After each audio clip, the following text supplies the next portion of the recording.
جی محمد دلشاد صاحب، میرا سوال یہ ہے کہ اللہ نے جنت کو سچائی پر چلنے سے دکھوں سے کیسے یعنی جنت کو سچائی پر چلنے کے دکھوں سے کیسے گھیرا ہے اور جہنم کو گناہ کے مزے سے کیسے گھیرا ہے؟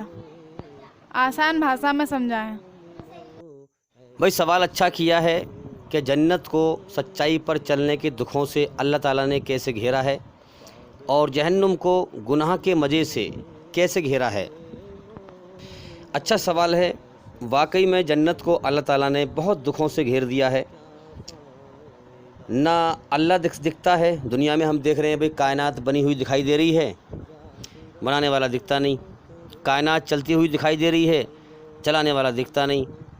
تو نہ اللہ دکھائی دے رہا ہے اور نہ موت کے بعد کی زندگی دکھائی دے رہی ہے، بس کائنات چلتی ہوئی دکھائی دے رہی ہے۔ تو پہلے تو انسان کو یہ کام ہے انسان کے سامنے کہ پہلے تو محنت کر کے یہ پتہ لگانا ہے کہ اس کائنات کو کوئی چلا رہا ہے، کیونکہ یہ دنیا اللہ کی طرف سے اندھکار ہے۔ ہم دیکھتے ہیں کہ انسان غفلت میں ڈوب جاتا ہے۔ یہ دنیا انسان کو اپنے اندر اپنے دھوکے میں گم کر لیتی ہے۔ تو پہلے تو یہ پتہ لگانا ہے محنت کر کے کہ اس کائنات کا مالک ہے جو چلا رہا ہے، اور میں نے خود اپنے آپ کو نہیں بنایا، میرا ایک مالک ہے جس نے مجھے بنایا ہے، جس کے قبضے میں میری جان ہے۔ پھر یہ پتہ لگانا ہے کہ وہ ہمارا امتحان لے رہا ہے، ٹیسٹ لے رہا ہے، اچھے اور برے کو چھانٹ رہا ہے، کھرے کھوٹے کو چھانٹ رہا ہے۔ پھر یہ پتہ لگانا ہے کہ اس کائنات کا مالک ایک ہے، انیک نہیں ہے۔ پھر یہ جاننا ہے کہ ہم اس کے غلام ہیں، اس نے ہمیں اپنے لیے پیدا کیا ہے کہ ہم اس کی عبادت کریں، اس کی پوجا کریں، اسے راضی کریں۔ پھر دنیا میں ہر طرح سے اس کی کھوج کرنی ہے، یعنی اسلام کے دوارا سمجھنا ہے۔ پھر اسلام میں اس کے سچائی کے حکموں کو پہچان کر سچائی پر چلنے کے دکھ اٹھاتے ہوئے ان پر چلنا، اللہ کو راضی کر کے مرنا، تب ہمیشہ مزے کا جیون ملے گا، جنت کا جیون۔ تو سب سے پہلا حق اپنے مالک کا جاننا کہ سب سے پہلا ادھیکار، سب سے پہلا حق میرے بنانے والے مالک کا ہے مجھ پر۔ تو یاد رکھیں، عبادت کا نچوڑ یہ ہے کہ دنیا میں کسی کی بھی اطاعت کرو، کسی کا بھی حکم مانو، وہ اللہ کے حکموں کے بھیتر ہو، باہر نہ ہو۔ اگر اللہ کے حکموں سے باہر نکل گئے تو شرک بن جائے گا۔ پھر اگر اللہ کے حکم کے آگے تم نے اللہ کے حکم کو چھوٹا سمجھا اور کسی اور مخلوق کے حکم کو بڑا سمجھا تو وہ پھر کیا ہو جائے گا؟ شرک۔ اللہ کے ادھیکار آپ نے کسی اور کو دے دیے، اور شرک سب سے بڑا گناہ ہے، سب سے بڑا پاپ ہے دھرتی پر۔ شرک کرتا ہوا جو انسان مر گیا، اس کی بخشش نہیں ہے، وہ نرک کی آگ میں جائے گا۔ اور دوسری بات یہ ہے کہ دنیا میں کسی بھی چیز سے محبت کرو، لیکن اللہ کی محبت سے وہ محبت نیچے ہو۔ تو جو سوال کیا تھا، یاد رکھیں، آپ بھی جانتے ہیں، ہر انسان جانتا ہے کہ سچائی پر چلنے سے انسان کو دکھ ہی ملتے ہیں دنیا میں، کیونکہ دنیا امتحان کی جگہ ہے۔ اور اگر انسان برائی پہ چلتا ہے تو گناہ کے مزے لیتا ہے۔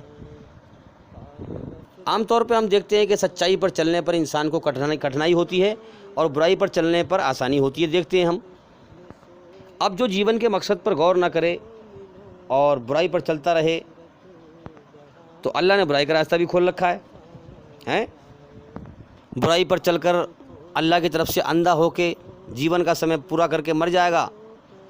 دنیا میں اس نے کئی دن مزے لیے، لیکن مرنے کے بعد نرک کی آگ میں جائے گا، وہاں سارے مزے بھول جائے گا۔ اور جو انسان سچائی پر غور کر کے اپنے مالک کو راضی کرے گا، سچائی پر چلے گا، چاہے دکھ کیوں نہ ملے، تو جیون کا کوئی بھروسہ نہیں اس کا کب ختم ہو جائے۔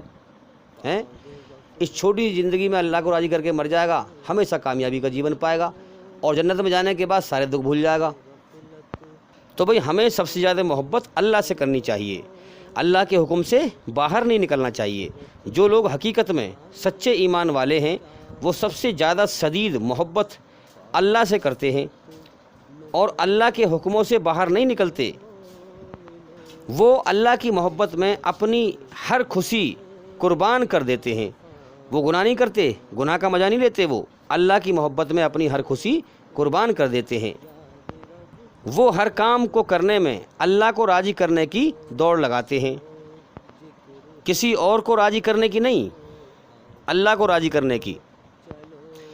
ساری خیر، اچھائی، بھلائی توحید میں سے نکلتی ہیں جو ایک اللہ کے جو ادھیکار ہیں، ایک اللہ کا جو حق ہے اس کو انسان پہچان لے اور پھر اچھے کرم کرے، تو ساری بھلائی جو ہے توحید میں سے نکلتی ہے اور ساری برائی شرک میں سے نکلتی ہیں۔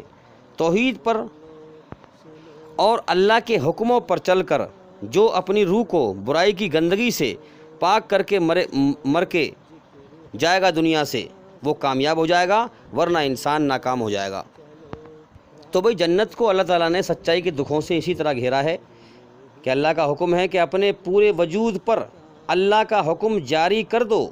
ہاں، اللہ کے حکم میں قید ہو جاؤ، اللہ کے حکموں میں قید ہو جاؤ، پھر جنت میں اللہ آزاد کر دے گا ہر دکھ سے، پریشانی سے، تکلیف سے۔ اللہ تعالیٰ کی حکومت قائم کرنے میں کسی کے حقوق مت دیکھو، صحیح انصاف کرو، یہ سوچ کر کہ اللہ کی ہی بادشاہت چلے گی۔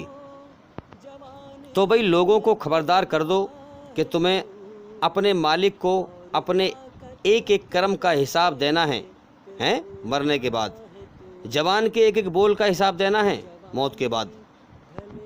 تو جنت سورگ انسان کو جب حاصل ہوگی کہ اللہ اس کائنات کا اصل حاکم ہے اور بادشاہ ہے، اور وہ ہمارا ٹیسٹ لے رہا ہے، امتحان لے رہا ہے، لہٰذا اسی کی حکومت اس کائنات میں چلنی چاہیے، اسی کی حکومت اس دھرتی میں چلنی چاہیے۔ اب دیکھیے لوگ تکبیر پڑھتے ہیں، نعرے تکبیر، اللہ اکبر۔ تکبیر کا مطلب یہ نہیں ہے کہ اللہ کو سب سے بڑا بول کر ٹھنڈے ہو گئے، بلکہ اللہ کی حکومت بادشاہت قائم کرو، دھرتی پہ سے ظلم جاستی کو مٹاؤ، فساد کو مٹاؤ، امن شانتی قائم کرو۔ اللہ نہیں چاہتا کہ اس کی دھرتی پر فساد پھیلے۔ تو یہ نہیں کہ تکبیر بول کے پہ ٹھنڈے ہو گئے، نہیں، لگاتار گرم رہو، جہاد جد و جہد کرو۔ یہ نہیں ہے کہ اللہ تو بھائی پہلے سے ہی بڑا ہے، ہم کیا بڑا بنائیں۔ تو یاد رکھیں اللہ تعالیٰ تمہارا ٹیسٹ لے رہا ہے۔ آج ہم دیکھیں پوری دھرتی پر اللہ کے حکموں کی دھجیاں بکھیری جا رہی ہیں اور آج ہمیں کوئی احساس نہیں ہے۔ بھائی زمین ہے اللہ کی، تو اللہ ہی اس کا جائز حاکم ہے، اسی کی حکومت قائم ہونی چاہیے۔ تو اللہ کی حکومت میں کسی کو شریک نہ کرو، تو تکبیر کا حق ادا کرو اس کی حکومت قائم کر کے۔ سچائی پر چلنے والے مومن کی مثال ایسی ہے جیسے کسی غلام اونٹ کے گلے میں 10 فٹ کے پٹے کی رسی بندھی ہوئی ہو، تو وہ 10 فٹ کے دائرے سے بھیتر رہے گا، باہر نہیں جائے گا۔ اسی طرح سے جب انسان اپنے سچے مالک کو پہچان لے گا کہ میں دنیا میں آزاد نہیں ہوں، میرا ایک مالک ہے، وہ پھر کیا کرے گا؟ ایمان والا اس کے حکم کے بھیتر رہے گا، باہر نہیں جائے گا، کیونکہ اللہ تعالیٰ نے انسان کا امتحان لیا ہے، اللہ نے چھوٹ دی ہے کہ وہ اللہ کی غلامی اختیار کرے یا نہ کرے، اللہ کی غلامی مانے یا نہ مانے۔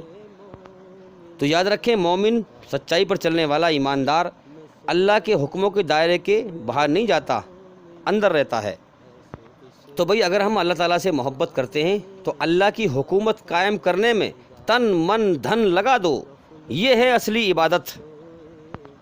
تو یاد رکھیں مشرک صرف قبر یا مورتی پوجا کرنے والا نہیں ہے، مشرک وہ بھی ہے جو غیر اللہ کی حاکمیت پر راضی ہو کر بیٹھ جائے، اسی لیے وہ اللہ کی حاکمیت میں شریک کرتا ہے۔ تو یاد رکھیں اللہ کی حکومت میں کوئی شریک نہیں ہے، اللہ ہر طرح کے شرک سے پاک ہے۔ اور آج ہم دیکھ رہے ہیں کہ بھئی کافروں کی حکومت ہے اور ظلم جاستی فساد پھیلا ہوا ہے، تو ہمیں چاہیے کہ ہم اللہ کی حکومت قائم کریں۔ تو بھئی کافر کے لیے یہ بت، یہ مورتی خدا بھی ہے اور کمائی کا ذریعہ بھی ہے، کیونکہ وہ تو اپنا جیون کا سمے اپنی منمانی سے پورا کر رہا ہے۔ تو یاد رکھیں سب سے بڑی ہجرت یہ ہے کہ جو چیز اللہ کو پسند نہیں ہے اسے چھوڑ دو۔ تو بھئی یاد رکھیں والعصر کے حساب سے چلیں، کیونکہ یہ کامیابی نجات کا ذریعہ ہے۔ پہلے دل سے ایمان لائیں، اللہ پر سچائی کی گواہی دیں، پھر اچھے بن جائیں، پھر اچھائی کو پھیلائیں، اور پھر دنیا پر صبر کریں، دنیا کی ہایا مایا میں دوڑ نہ لگائیں، اپنے مالک کی طرف دوڑ لگائیں، دل جو ہے اپنے مالک کو دے دیں۔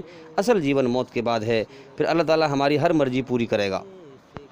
تو بھئی ایماندار انسان کی پہچان یہ ہے کہ وہ سچائی پر چلے گا، کسی کو دھوکہ نہیں دے گا اللہ کی رچنا کے آدھار پر۔ اور بے ایمان کافر انسان کی پہچان یہ ہے جو اپنے مالک کا انکار کر دیتا ہے، اپنی منمانی سے جیون جیتا ہے، بے ایمان ہوتا ہے، اللہ کی رچنا کے خلاف چلتا ہے کہ وہ جھوٹ بولے گا اور لوگوں کو دھوکہ دے گا، دھرتی پر فساد پھیلائے گا۔ تو بھئی یاد رکھیں، جنت اور جہنم میں سزا یا جزا ملتی ہے، سزا یا انعام ملتا ہے۔ جیسے اچھے کرم ویسا ہی جنت میں انعام ملتا ہے، جیسے برے کرم ویسا ہی جہنم میں سزا ملتی ہے۔ ہر انسان کے اندر ایشور کی بنائی ہوئی رچنا یہ ہے کہ انسان کے سامنے اللہ تعالیٰ نے دو راستے کر کے دونوں راستوں کی موت تک ڈھیل دی ہے اور ٹیسٹ لیا ہے، امتحان لیا ہے۔ جیسے مثال کے طور پر ایک پانی کو دو راستے دے کر، ایک پانی کو ایک سائڈ سے پانی ڈالیں آپ ایک طرف سے اور اس کے لیے دو راستے کر دیں۔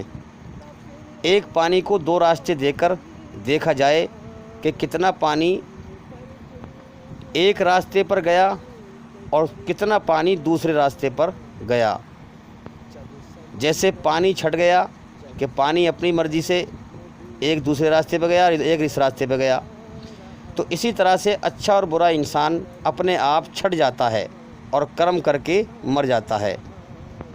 بھئی جیسے ہم نے ایک دھار بنا کر پانی گیرا، اس کو دو راستے دیے، اب دونوں راستوں پر ایک راستے کا پانی جا رہا ہے ٹھنڈک کی جگہ پر اور ایک راستے کا پانی جا رہا ہے گرم آگ میں، تو اسی طرح سے ان دو راستوں پر انسان اپنے آپ چھٹ رہا ہے اور اپنے کرموں کے دوارا پانی کی طرح جنت اور جہنم کی طرف جا رہا ہے۔ تو یاد رکھیں، جہنم والے، نرک والے اللہ پر اعتراض نہیں کریں گے، وہ کہیں گے کہ ہم یہاں پر خود چل کر آئے ہیں، ہم خود ظالم ہیں۔ تو بھئی دنیا کی زندگی دھوکہ ہے، اس کے پیچھے نہ پڑیں، یہ جیون کبھی بھی ختم ہو سکتا ہے۔ یہ دنیا انسان کو چاروں طرف سے کانٹے چبوتی رہتی ہے، کبھی کوئی دکھی کر رہا ہے، کبھی کوئی ٹانگ کھینچ رہا ہے، پھر بھی انسان دنیا سے دل ہٹا کر اللہ کی طرف دل نہیں لگاتا۔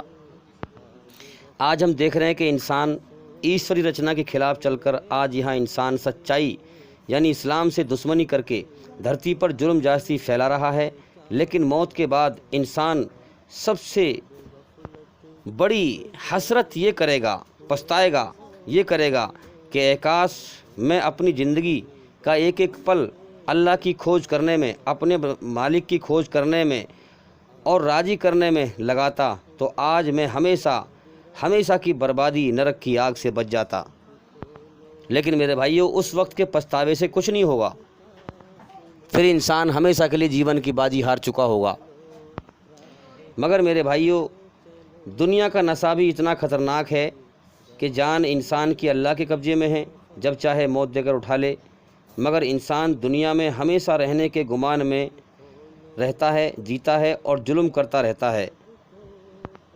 یہ اللہ تعالیٰ کی قدرت ہے ٹیسٹ لینے کی، امتحان لینے کی۔ تو ابھی میں امید کرتا ہوں کہ سوال کا جواب ہو گیا، اور میں بار بار کہتا ہوں کہ بھی ہمارے چینل کے اندر جا کر کے ایک ایک کر کے سبھی ویڈیو دیکھیں اور سنیں، تاکہ جلدی سے جلدی جیون کا مقصد جان سکیں۔ اور بھئی انشاءاللہ زندگی رہی تو پھر ملاقات ہوگی۔ السلام علیکم ورحمۃ اللہ وبرکاتہ۔